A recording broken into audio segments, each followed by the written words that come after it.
a representación de 5 retrincos de obras teatrais e cinematográficas moi famosas. En primeiro lugar, ofrecémosvos a maravillosa traxedia de William Shakespeare, O Rei Lear. Nesta peza, fálanos de dous temas moi importantes para as nosas vidas. O primeiro é a relevancia de que o realmente importante non son as palabras, senón os feitos. E se queremos coñecer a alguén, é dicir, saber o que sente por nós, témolo moi fácil, vexamos como actúa. Lamentablemente, hai moita hipocresía neste mundo e non podemos fiarnos solamente do que nos din. O segundo tema do cal nos fala esta peza é de que as persoas debemos de cuidar a nosa comunicación cos demais. Para que? Para non dar lugar a malentendidos. As persoas precisamos afecto de obra, sí, pero tamén de palabra. Agora deixemos para que vexades só o inicio desta traxedia.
Debedes saber que dividín o meu reino en 3 partes, pois desexo aliviar a miña vellez dos coidados e desvelos do goberno, deixando mans máis novas para descargado destes negocios camiñar livianca de amor.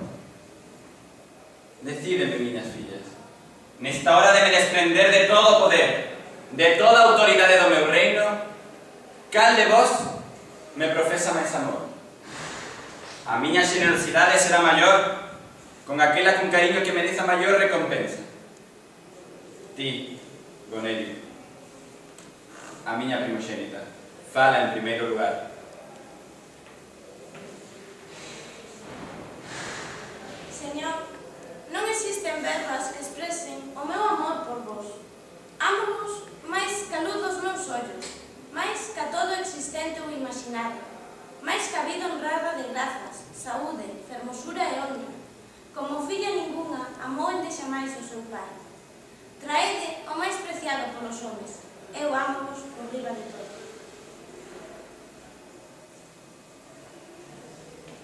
Excelente.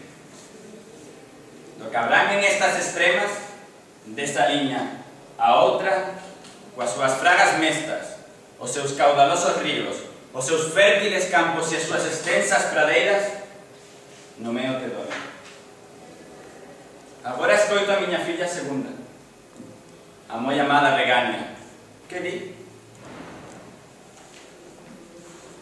Estou feita do mesmo metal que a miña irmá, e a medida do meu afecto equipárase a súa.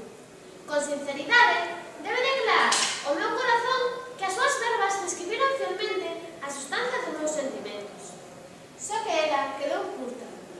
Repudio os placeres que me poidan proporcionar os sentidos, pois non coñezo outra felicidade como o seu nome. Coitada, Cordelia. Non, nada de coitada. O mérito do meu corazón sobrepasa en moito o mérito da miña linguaxe. Moi ben. Ti e os teus herdeiros recibide por sempre este amplo naco do meu reino, tan extenso, ricaz e valioso como que recibiu con ele. Agora ti, a miña ledicia.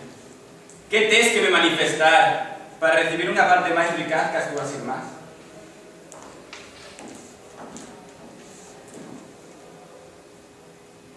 Escoítote. Nada, señor. Nada? Nada. De nada non se saca nada. Fala! Señor, son tan malpocada que non sei pôr o corazón nos beizos. Amo a vosa majestade como unha filla ama un pai. Nin máis, nin menos.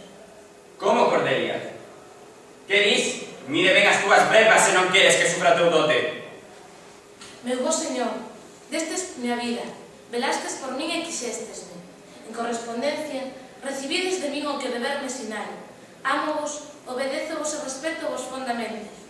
Se as miñas irmás, como din, aman cun amor tan excluinte, que reservan para os seus esposos? O día que eu case, o home que me leve, recibirá a metade do meu amor, das miñas obrigas e das miñas atencións. Endexamais casarei como as miñas irmás para amar únicamente ao meu pai. Agromando teu corazón esas verbas, Agroma ao meu pai. tan nova e tan endurecida. Tan nova e tan sincera. De acordo? Sexa sinceridade o teu dote. Dende agora e por sempre respito as miñas obrigas paternais e os vencellos de sangue. E destérote do meu corazón.